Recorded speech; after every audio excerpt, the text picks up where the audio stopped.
Robin, it wasn't a question of me deciding to be a working mother instead of a full-time mom. I just knew in my heart of hearts that's what I wanted to do. It wasn't a soul-searching decision for me. And that's what I think is so great about the opportunities that women have today. You can decide what you want to do, if you're financially able to do that, of course. And I knew from the time that I was pregnant that I was not going to be a stay-at-home mom.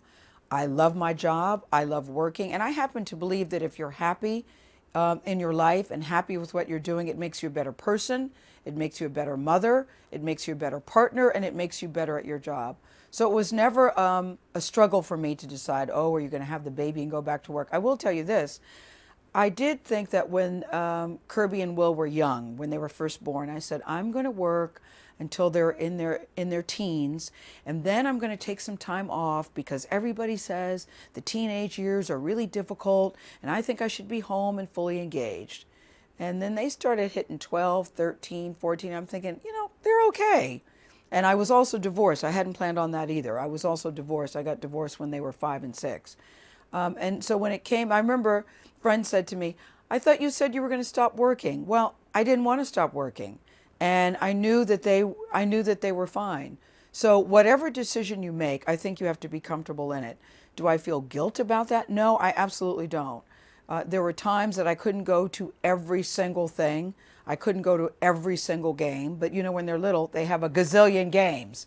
So I knew that I couldn't go to everything, but I made a point of going to the big ones. So no, I don't feel so guilty about that. The one thing I did, one of the biggest regrets I have is about nutrition. I was terrible at that. And if I had a do-over in that, I would do it differently. Number one, I don't know how to cook. So I'm not very good at it. So we ate a lot of processed foods.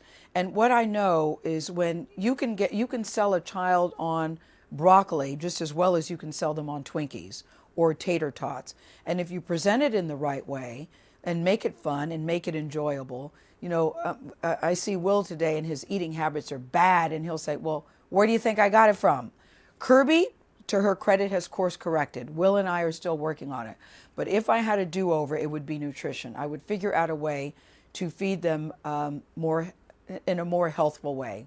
I really do feel that I dropped the ball on that.